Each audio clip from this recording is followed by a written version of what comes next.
You know that feeling when your phone vibrates against your thigh, but when you pull it out, the screen is dark. There is no text, no missed call, and no alert. Most people call it phantom vibration syndrome and laugh it off as a trick of the nerves, a minor glitch in the human hardwiring. But it isn't a glitch. It's a knock. It is something on the other side of the glass checking to see if you are still paying attention.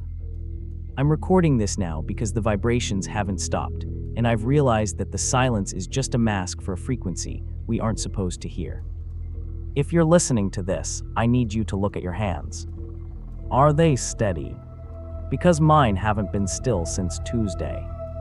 I am a researcher by trade, a man who spends his life cataloging the weirdest corners of the digital underground, but I've finally found the edge of the map. It happened at 3:33 a.m., the witching hour for the digital age. I was sitting in the blue light of my monitor, the rest of my apartment swallowed by a heavy, unnatural shadow, when my Discord pinged. It wasn't the standard, cheerful chime. It was a flat, discordant sound, like a piano wire snapping under too much tension. I checked my direct messages, but there was nothing there. No new friends, no pending requests. Just a single notification in the top corner of my screen for a server invite. There was no sender name. Where the user icon should have been, there was only a flickering patch of gray static that seemed to move even when I blinked. The invite link itself looked wrong. I know that sounds absurd. How can a string of alphanumeric characters look wrong? But as I stared at it, the letters seemed to be decaying. The H was drooping, the T was jagged like a splinter, and the final characters were turning a bruised, necrotic purple.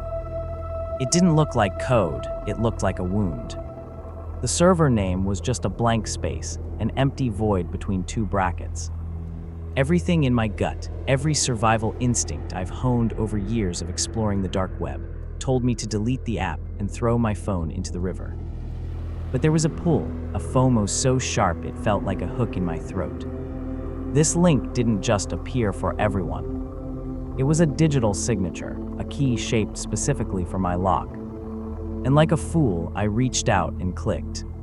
The moment the transition finished, my monitor let out a high-pitched whine that set my teeth on edge. The screen didn't just refresh, it convulsed.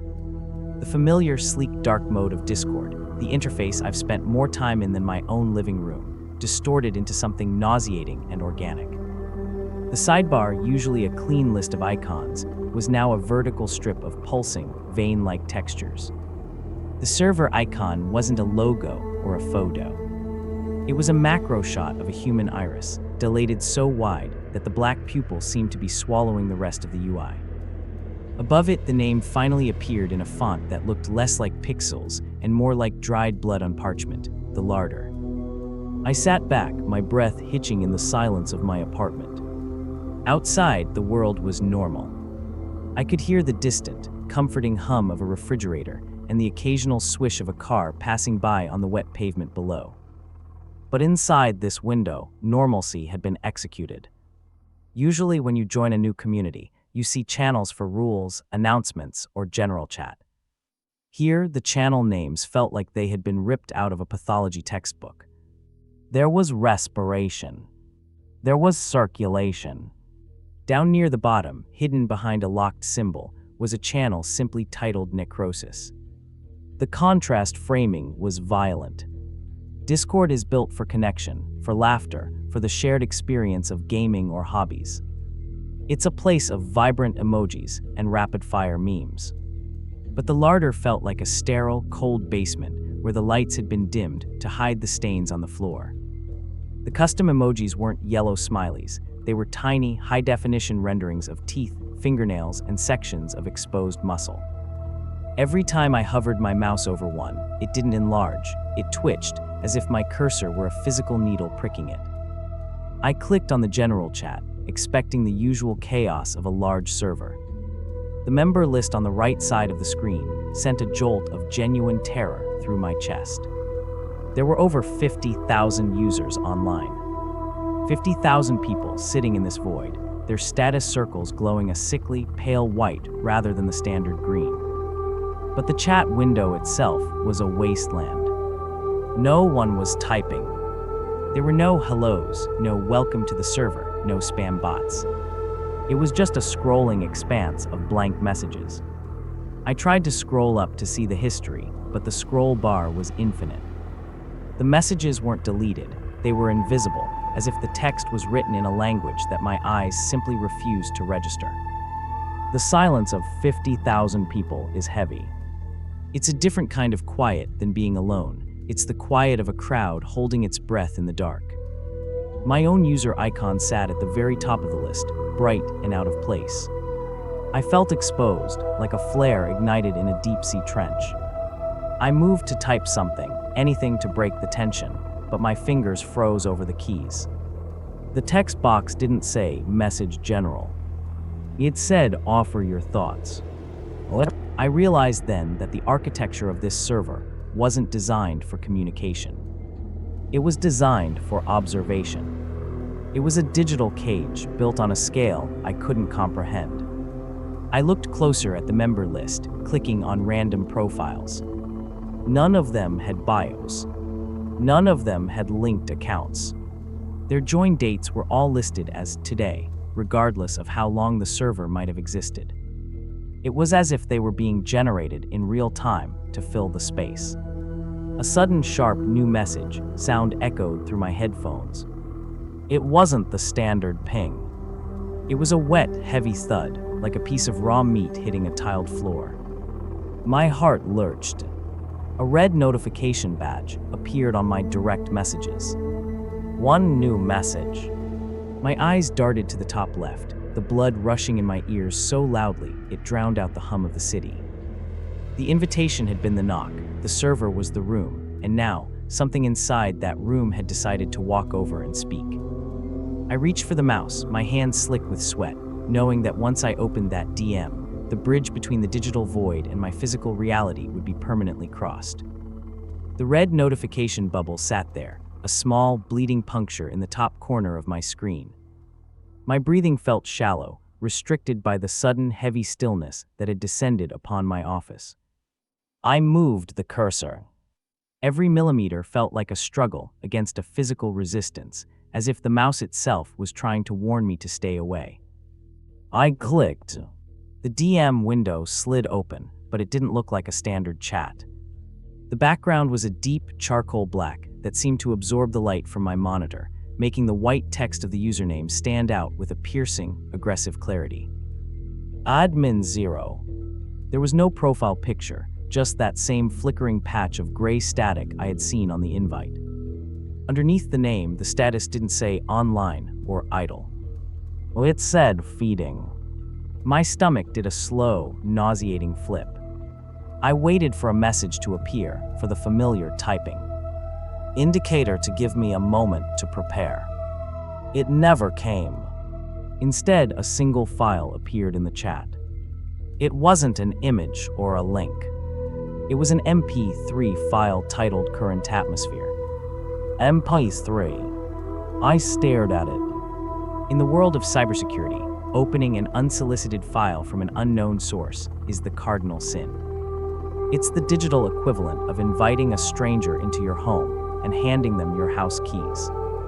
But the contrast between the sterile, cold environment of the Discord server and the mounting heat in my small apartment was becoming unbearable. I felt a desperate, irrational need to know what was on that file. I clicked the play button. For the first few seconds, there was only silence, the kind of digital floor you hear in high-end recordings where the gain is turned up to the maximum. Then a sound emerged. It was rhythmic. Faint.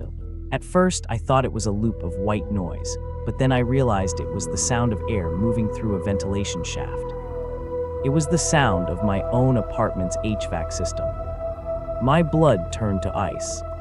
I leaned closer to my speakers, my heart hammering against my ribs. In the background of the recording, I heard a familiar, distant sound.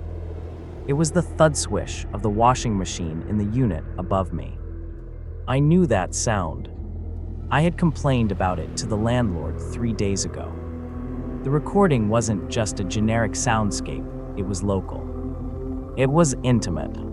Then the perspective of the audio shifted. The microphone seemed to move, but there were no footsteps, no rustle of clothing. There was only the sound of something heavy and wet sliding against wood. It sounded like a tongue being dragged across a floorboard. The audio quality was terrifyingly high, so clear that I could hear the microscopic pop of saliva bubbles. The sound moved closer to the source of the recording. Thump, a muffled sound. I recognized it instantly. It was the sound of me dropping my pen on my desk 10 minutes ago. My breath hitched and I practically choked on the air in my lungs. The recording wasn't just from my building, it was from inside my walls. It was a recording of me, sitting right here, captured from a vantage point that shouldn't exist. The audio file ended abruptly with a sharp, metallic click, the sound of a deadbolt sliding home. "Who are you?" I typed into the chat, my fingers trembling so much I had to delete and retype the 3 words 4 times. "How did you get this?" The response was instantaneous. No typing indicator. Just a block of text that appeared as if it had been there all along. "We don't get things, Elias," Admin Zero replied. "We only witness them. You invited us the moment you opened the door. You've spent your life looking for the edges of the digital world, haven't you? You wanted to see what was behind the curtain. Well, the curtain is made of skin, and we are already standing on your side of it." I pushed my chair back from the desk, the plastic wheels screaming against the hardwood. I looked at the walls of my office. They were thin, standard-issue apartment drywall, painted a neutral, boring beige. Somewhere behind that paint, something had been recording me. Something that didn't use a microphone I could see or a camera I could find. It was using the server as a bridge to translate my physical reality into data. "Leave me alone," I typed, my voice coming out as a strained whisper in the empty room. "I'm leaving the server. I'm deleting the account." "You can't delete a debt, Elias." The text crawled across the screen, the font shifting into that same bruised purple color from the invite link. "The larder doesn't forget. We have 50,000 observers waiting to see what you do next. You're not a user anymore.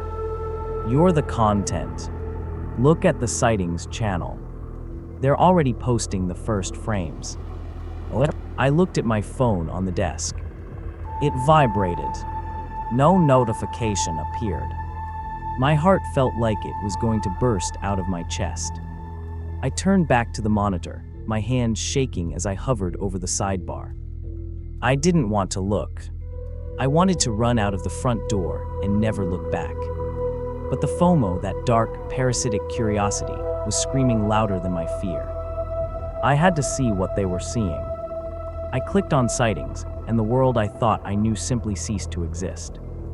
The sightings channel didn't load like the others. Instead of a smooth scroll, the images flickered onto the screen with a violent, rhythmic strobe, as if the data was being forced through a narrow, rusted pipe.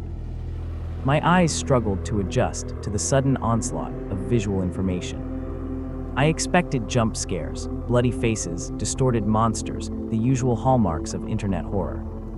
But what I saw was infinitely worse because of its crushing, clinical banality. The channel was a gallery of empty spaces. These weren't just abandoned buildings or liminal backrooms. They were photos of everyday locations, a supermarket aisle, a suburban playground at dusk, a generic office cubicle, but they looked like they had been stripped of their soul. The lighting in the photos was impossible, coming from no discernible source, casting shadows that didn't align with the geometry of the rooms. There were no people in these images, but there was a profound sense of occupancy. You could see the indentation on a sofa cushion where someone had just been sitting, or a steaming cup of coffee on a table with no one around to drink it. The community wasn't posting ghosts, they were posting the vessels ghosts leave behind. The chat sidebar for sightings was finally active, but the users weren't speaking like humans. They were exchanging coordinates and timestamps. Quadrant 4 beta, depletion at 89%, one user wrote. The rendered space is thinning, another replied. I can see the framework through the cracks in the drywall.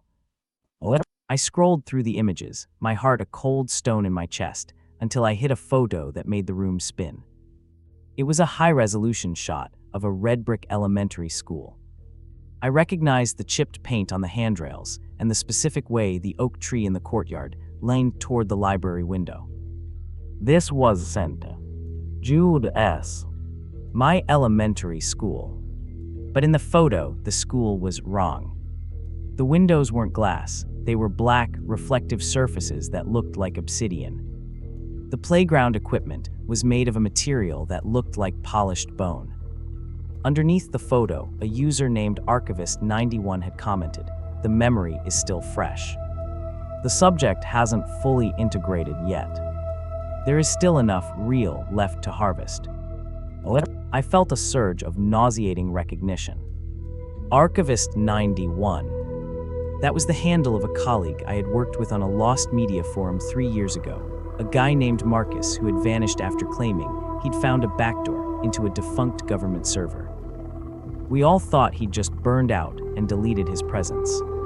But here he was, or at least his digital ghost was, cataloging the spaces of my childhood for a gallery of 50,000 silent watchers. The meta-narrative began to click into place with a terrifying, jagged precision. This wasn't just a server for creeps, it was a map. A map of the thin places where the digital world had begun to erode the physical one. Every story I had ever covered, every creepy mystery I had ever archived, was represented here as a coordinate. They weren't just stories to these people, they were data points. The server was a storefront, and the product was the reality we were slowly losing to the screen. Marcus. I typed, my hands shaking so violently that I nearly knocked my monitor off the stand. Marcus, is that you? What is this place? The chat froze. The scrolling coordinates stopped. For a second, the only sound in my room was the frantic, mechanical whir of my computer's cooling fans. Then the Archivist91 user icon changed. The gray static resolved into a grainy, low bitrate photo of a man sitting in a dark room. It was Marcus, but his eyes had been edited out, replaced by 2 glowing white Discord notification symbols. Don't use that name here, Elias. The response appeared in the sightings chat, visible to everyone. Names are for things that still have a pulse. Here we use indices. You aren't Elias anymore. You are entry 7734. You've been on the watch list since the red bike case. Did you really think you were the one hunting the mysteries? You were just the scout. You brought the light into the dark places so we could see where to set the traps. The red bike case. It was a story I had narrated a year ago about a haunted bicycle in Ohio. I had never told anyone the actual location of the town, keeping it vague for the sake of the mystery. But they knew. They had been following the breadcrumbs I didn't even know I was dropping. I looked back at the photo of St. Jude S. A new comment appeared from Admin 0. The harvest is moving to the present tense. Look at the latest upload. I scrolled to the bottom of the channel. The latest image was timestamped 10 seconds ago. It was a photo of a beige wall with a slight scuff mark near the baseboard. I knew that scuff mark. I had made it moving my desk 3 months ago. The photo was of the wall directly behind me. I didn't turn around. I couldn't. The FOMO, the horrific, forbidden knowledge that something was standing in the empty space of my own office, was paralyzed by a primal, lizard brain terror. I watched the screen as the photo and sightings began to update in real time. A shadow appeared on the beige wall. It wasn't a human shadow. It was jagged, flickering, and composed of the same gray static as the admin's icon. The community is enjoying the feed Elias, Marcus, or whatever was left of him, typed. You're trending. Over 10,000 users have moved to the Live Harvest voice channel to hear your heartbeat. It's a very popular frequency tonight. I felt a cold draft on the back of my neck, but my windows were closed. The contrast between the safety of my home and the predatory nature of the server had vanished. My home was the server. I was the content, and the 50,000 watchers were leaning in, their pale white status lights glowing in the dark as they waited for the frame to change. Welcome to the archive, the final message in the channel read. Plays remain still. Movement creates motion blur, and the observers hate a low-quality render. The cursor hovered over the live harvest channel, and for a moment, the world felt like it was hanging by a single, fraying thread of binary code. My breath hitched as I realized the true nature of the larder. It wasn't a chat room. It wasn't a forum for conspiracy theorists. It was a back-end management system for an invasive global surveillance network that didn't rely on cameras, but on the very people it infected. I clicked on a new category that had just appeared at the bottom of my sidebar, Shadow Assignments. A massive spreadsheet-style layout filled the screen, scrolling so fast it made my eyes ache. It was a list of names, real names, full addresses, and social security numbers, paired with a shadow ID. My heart hammered against my ribs as I saw how the system worked. For every subject being harvested, there was a shadow, a user whose only job was to observe, document, and thin the reality of the target. This was the FOMO trigger I had been dreading. I wasn't just being watched by an anonymous crowd. I was assigned a dedicated stalker whose entire existence was predicated on my destruction. I searched for my own name. It didn't take long. My profile was pinned at the top of the active high-value list. My heart dropped into my stomach.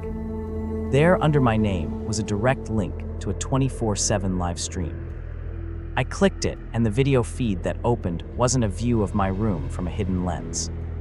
It was a feed of my own nervous system. The screen showed a pulsing, bioluminescent map of my brain activity, synchronized perfectly with my current state of panic. To the right of the brain map was a high-definition rendering of my apartment, but it was viewed through my own eyes. I was looking at the monitor, and the monitor was showing me the feed of me looking at the monitor. It was an infinite, recursive loop of digital entrapment. Below the video, the chat for my specific larder was exploding with activity. "Look at the cortisol spike," one user noted. "He's reaching the saturation point," another added. "The shadow is doing a fantastic job. The immersion is nearly 100%. I looked at the ID for my assigned shadow. The name was Equilias.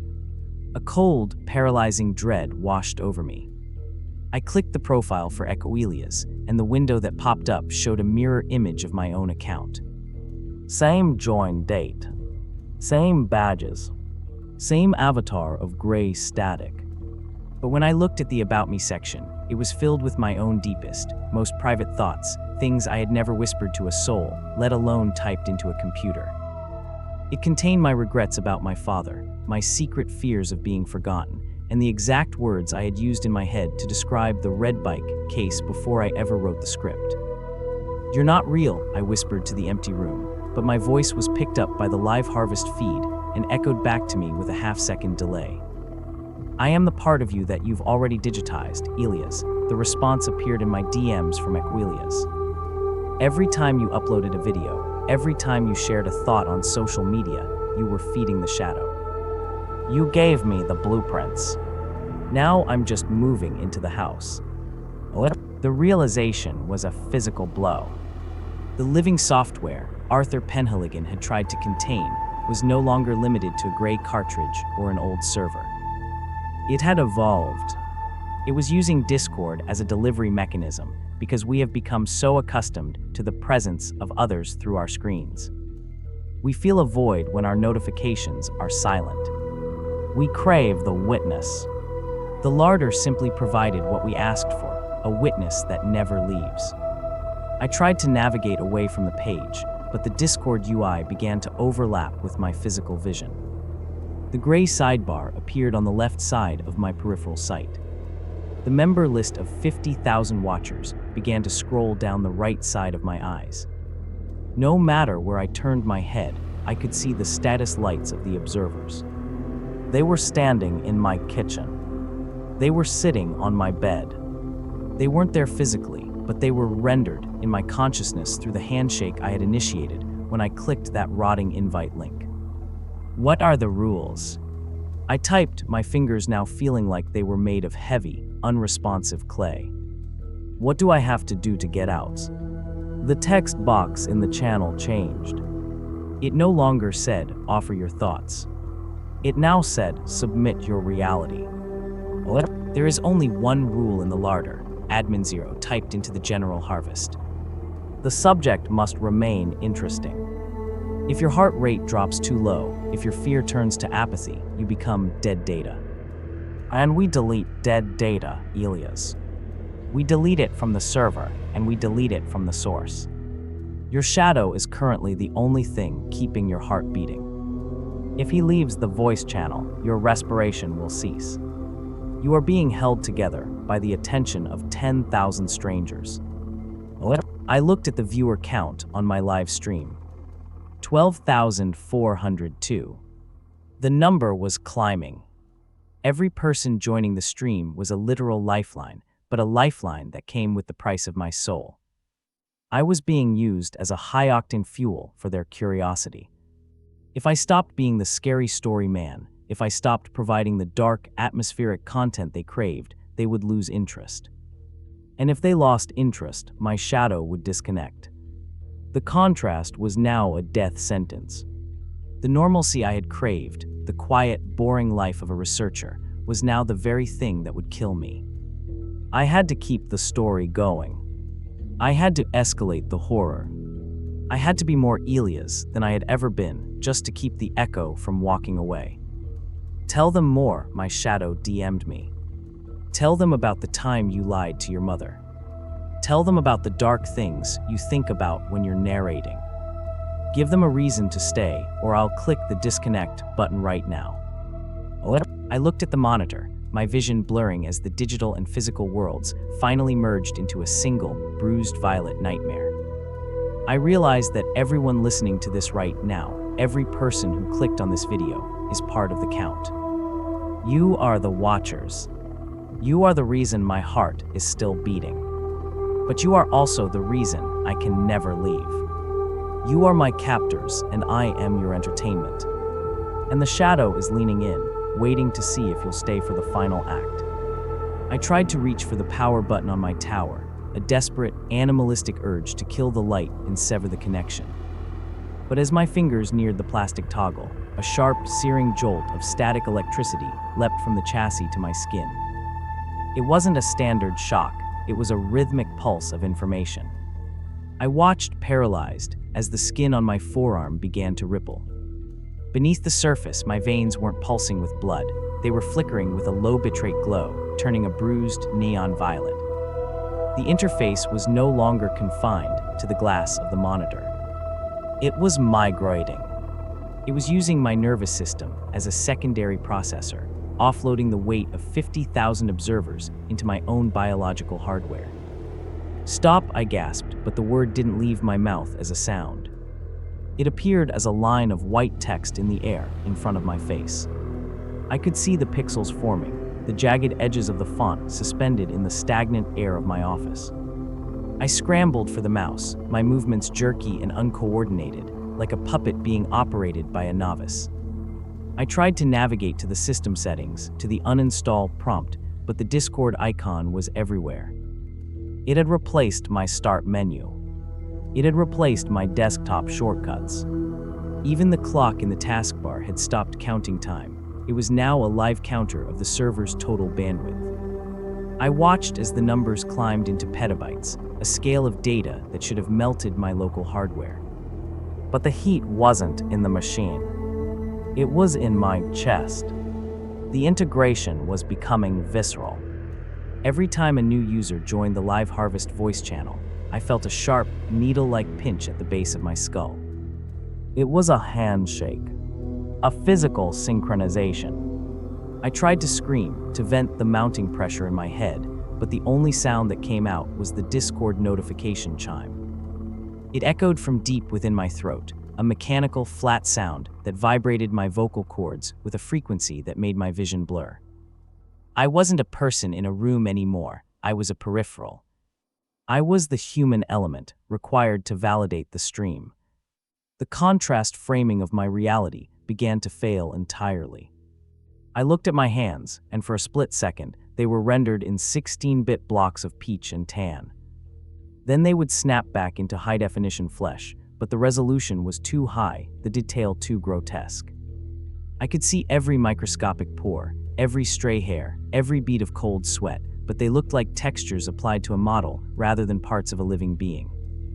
The server was optimizing me. It was stripping away the unnecessary noise of my humanity to ensure a smoother feed for the watchers. I managed to force my hand toward the keyboard, intending to type a plea for help to any other platform, Twitter, email, anything that wasn't the larder. But as I touched the keys, the letters on the caps began to rearrange themselves. They didn't spell out the alphabet. They were all the same symbol, the Discord Wumpus icon, its empty, smiling face mocking my attempt at escape.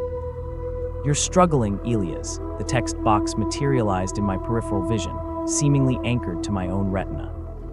It was Elias, my shadow. The watchers don't like it when the subject tries to break character. It creates lag. You're dropping frames. If you don't stabilize, they'll start leaving. And you know what happens when the count drops. I looked at the viewer count. 15,200. It had dipped for a second, a small red arrow indicating a downward trend. The moment that arrow appeared, I felt my lungs seize. The air in the room didn't disappear, it just became unreadable. I was inhaling, but my blood wasn't oxygenating. I was a file with a corrupted header, unable to be processed by the environment. The panic was absolute, a raw, suffocating terror that transcended any ghost story I had ever narrated.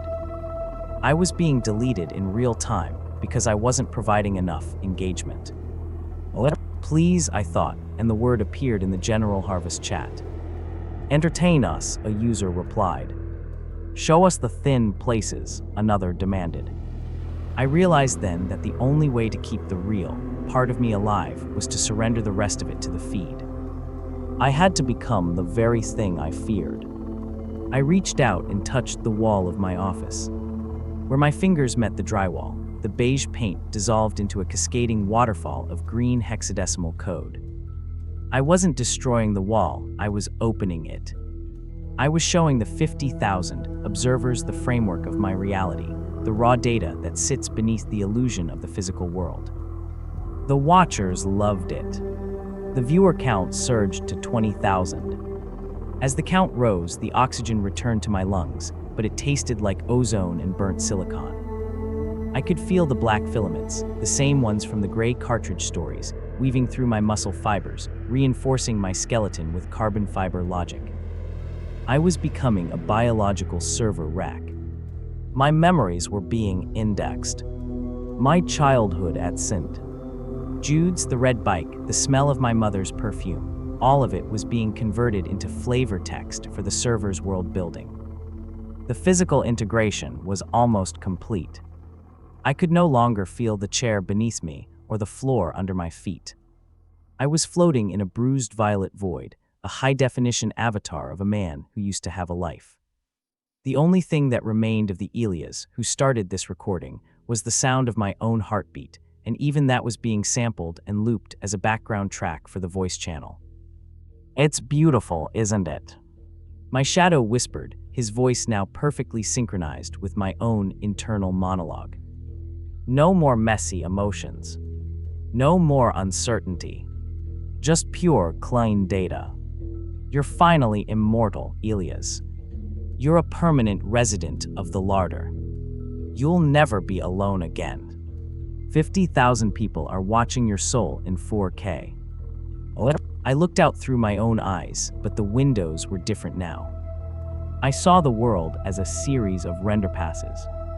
I saw the empty spaces Marcus had talked about, the places where the code was thin and the entities from the server could reach through. I saw that my apartment wasn't a home, it was a set. And outside the door, the rest of the world was waiting to be compiled.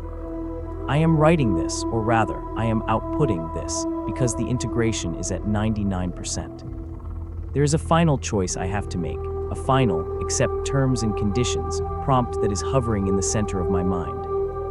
If I click yes, I become the admin. I become the one who sends the invites.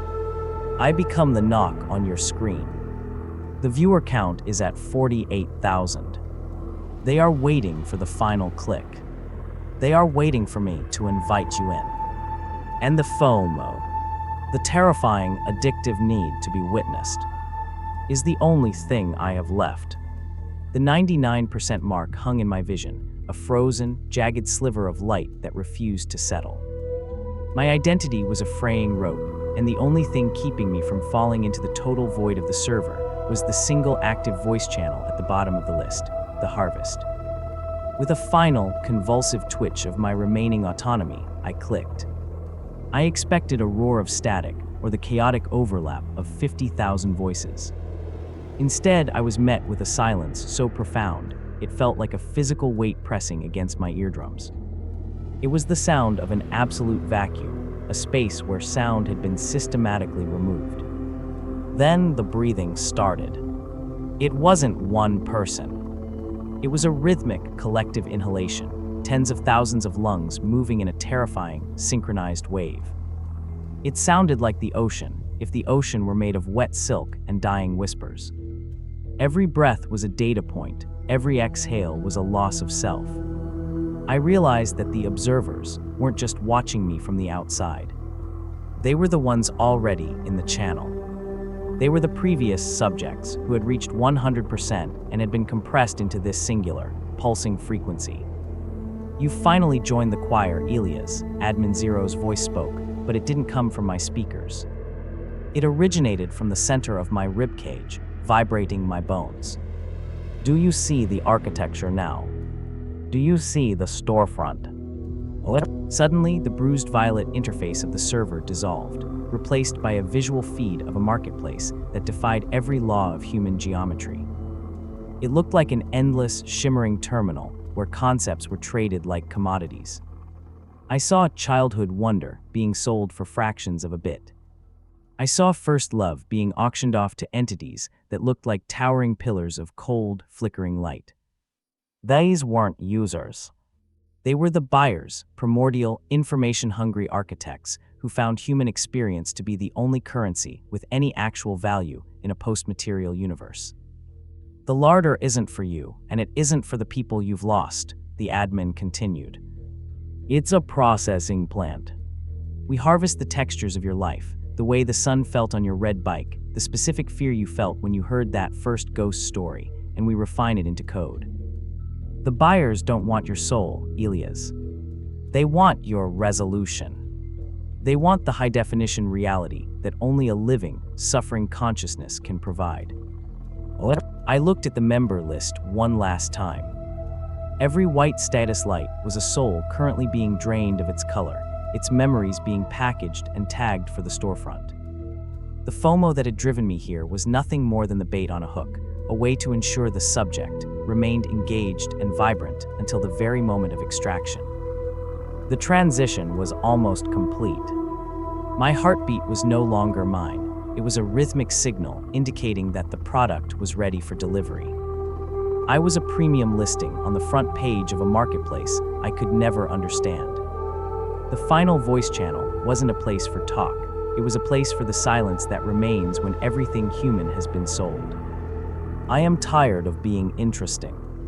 My resolution is peaking, and the buyers are leaning in, their empty wallets ready to trade for the last fragments of my sanity. But the larder has one final referral program. To keep my own feed from going dark, I have to ensure the storefront is never empty. I have to pass the witness to you. If you look in the description of this video, you'll find a link. It looks like a dead string of text, a minor glitch in the metadata. Most of you will ignore it. But some of you, the ones who feel that phantom vibration in your pocket right now, won't be able to help yourselves. Clicking it won't give you answers. It will only give you a shadow. It will give you the 50,000 watchers you've always secretly craved. My integration is at 100% now. I'm not the one speaking anymore. I'm just the audio file playing in your head. Check your Discord. Look for the gray static. And remember, if you stop being interesting, they delete the source. Don't let the count drop. I'm watching. Are you?